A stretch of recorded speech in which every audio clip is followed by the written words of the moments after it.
Welcome back, folks. This is Dan Solloway, the host of the Health and Fitness Radio Show, and you're listening to News Talk 1520 KOKC.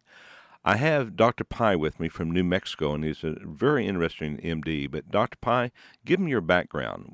Where do you work in New Mexico, the hospital you're associated with, and the kind of research you've been involved with? So I'm a integrative medicine MD. I'm a specialist. I did some conventional training in family medicine, but I was the first physician to do the formal training in integrative medicine over 14 years ago with Dr. Andrew Weil. I've had extensive training since then, going to India, studied with Deepak Chopra, learning Ayurvedic medicine, acupuncture at Stanford, nutrition through Cornell, functional medicine, homeopathy, to lifestyle and dietary changes. We have a lifestyle center called Sanjevani here in Albuquerque, which we basically focus on lifestyle changes with our patients and move them away from sometimes the harmful effects of pharmacology drugs that only treat the symptom, and we like to go at the underlying cause of the dysfunction and restore that function at that level. That's cool. Yeah, that's what this show's about, is filling in the deficiencies, and actually, in some cases, it's more than filling in the deficiencies. It's supplying supplements that would be hard to find in nature that really increase the body's ability to repair itself, to balance itself, to heal itself, to give the body the support it really needs to be able to do that. Now, we've been doing some shows with you on cannabinol, and we want to, our CBD, which comes from hemp oil, and hemp oil, this is not marijuana, folks. That's the great thing. You've been hearing all over the news, how marijuana is so important for medicine and stuff. But then you go, well, we can't let people use it because then they have the THC and they're going to get high, and we don't want a lot of stoned people out there with lethargic and don't want to do anything and just want to order pizza. We don't want that. Well, and I don't want that either. Now they've engineered the seeds where the real health benefit is in the CBD, and the THC is almost non-existent. And so now it's legal and extremely beneficial. And really, one thing they've done is it is always to a certain degree that way, but they've increased the amount of CBD if you were using just hemp and not marijuana. In this case, this is only hemp. So, Doc, I know you've been using it with your patients. Tell me some of the effects you've seen or some of the stories you've seen with your patients. Sure.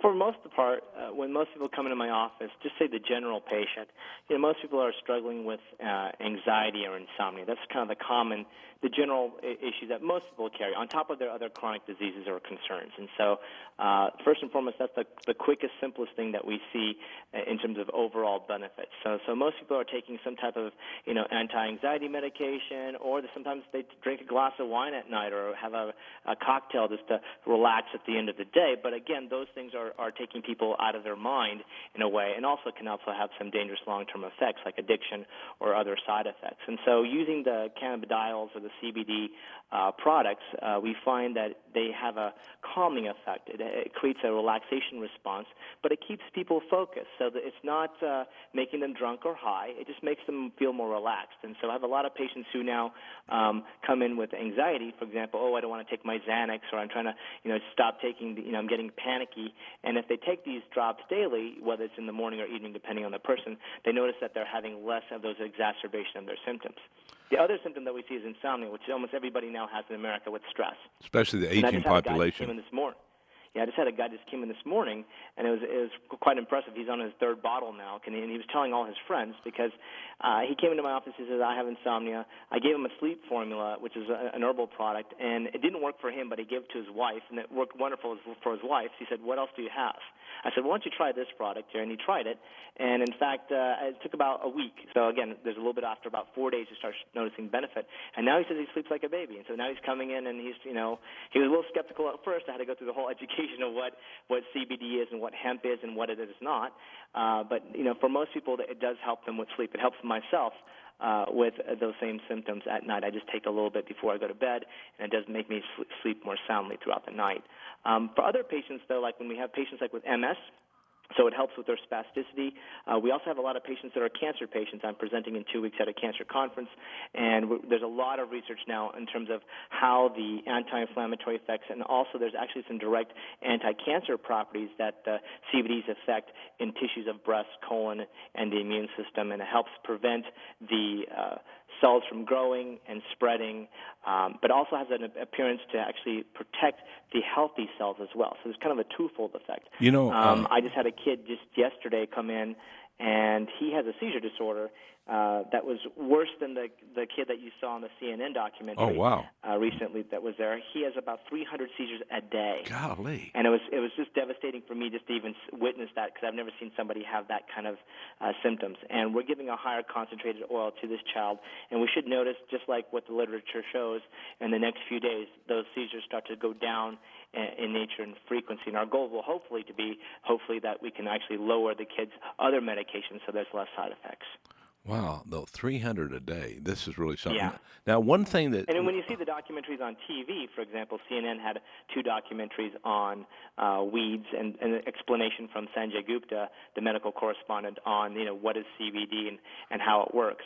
Those children are, many children who are now suffering from these kind of disorders can have a new option of treatment that doesn't have the side effects as most conventional pharmacotherapy. Yeah, I watched one on Dr. Oz, and a lady had suffered with it, couldn't drive, and now doesn't have any problem with it. And of course they were having to use one that you couldn't get the separation of CBD from THC at the time. That was a couple years old, that show, or at least Right. a year old. Now we have just the CBD, the benefits. One thing that has impressed me about CBD is the ability to get through the brain barrier, which is not an easy thing to do in many cases. And I know that there's things on YouTube about brain cancer and CBD and the beneficial effect on all the receptor sites in the body, and especially in the brain, but all through the body for CBD. So it's a very, very exciting innovation that they've been able to increase that, provide that without the THC. And so I'm very excited to present this to my listeners, because Yeah, and even with brain tumors, we actually have about 5 patients now that we're doing a study with, that they're working with major universities who specialize in brain tumors, and there's studies showing that not only for their glioblastomas and glioma tumors, that now there's a combination where if they gave, for example, a specific type of chemotherapy, less is needed because it actually helps sensitize those tissues, those cancer cells, to the chemotherapy and protect the rest of the normal brain tissue. So again, it has a twofold effect. It has kind of an anti-cancer effect, but also has a neuroprotective effect. Now, for those of us who aren't taking chemotherapy or have, say, a brain tumor, it still has been shown to be helpful for conditions like Parkinson's disease, dementias, and other kind of traumatic brain injuries. We see a lot of people coming back from Iraq and Afghanistan as vets, servicemen and servicewomen who have traumatic brain injury, and this is something that we can now offer them to help rebuild that. Let's talk about that on the other side of the break a little bit more. Sure. We'll be right back with Dr. Pai.